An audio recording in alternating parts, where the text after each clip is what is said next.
வணக்கம். நான் உங்க சங்கீத். ஸோ நீங்க நம்ம சேனல ஆல்ரெடி சப்ஸ்கிரைப் பண்ணியிருக்கீங்கன்னா, ரொம்ப ரொம்ப நன்றி. இதுவே நீங்க சப்ஸ்கிரைப் பண்ணாம பார்த்துட்ருக்கீங்கன்னா, கண்டிப்பா நம்ம சேனல் சப்ஸ்கிரைப் பண்ணிக்கோங்க. நம்ம சேனல்ல ரெகுலரா நான் சொந்தமா எழுதின தமிழ் கவிதைகளும், அது உருவான காரணத்தையும் பார்த்துட்ருக்கோம். ஸோ நீங்க தமிழ் கவிதைகள வந்து ஆர்வம் அதிகம் உள்ளவர்னா, கண்டிப்பா நீங்க ஒரு ஒரு வீடியோ என்ஜாய் பண்ணுவீங்க. ஸோ மறக்காம சப்ஸ்கிரைப் பண்ணிக்கோங்க. வாங்க நம்ம இன்னைக்கான வீடியோக்குள்ள போலாம். காதலர்களுக்கு வந்து ஒரு பெரிய பக்கெட் லிஸ்ட் இருக்கும். இதெல்லாம் நம்ம வந்து கண்டிப்பா நம்ம பார்ட்னர் கூட ட்ரை பண்ணணும்னு சொல்லி.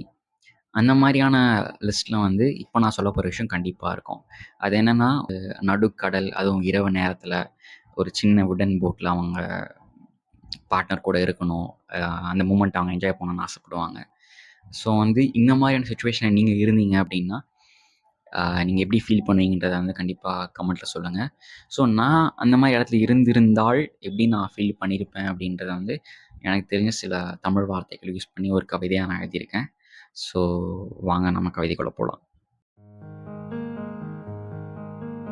கடல் வாசம் உன்மேல், நிலவு வெளிச்சம் நம்மேல், காகம் கரைய மீன் கொஞ்சும் சத்தம், தடுமாறும் படகு நான் இறுக்கி பிடித்திருக்கும் உன் விரல்கள், வெக்கத்தில் இலக்கணம் அறியா வேங்கை சிவக்கும் இந்நேரம் உன்னுள் வரவா பூங்குதையே.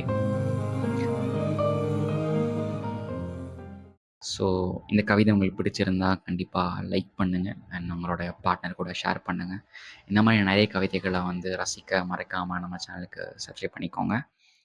அண்ட் நீங்க ஏதாச்சும் என்ட்ட பர்சனலா ஷேர் பண்ணணும்னு ஆசைப்பட்டீங்கன்னா, என்னோட இமெயில வந்து நான் டிஸ்கிரிப்ஷன்ல குடுத்துருக்கேன். கண்டிப்பா நீங்க அங்க வந்து உங்களுடைய ரிவ்யூஸையோ இல்ல உங்களோட எக்ஸ்பீரியன்ஸஸ நீங்க ஷேர் பண்ணலாம். So love you all. Bye.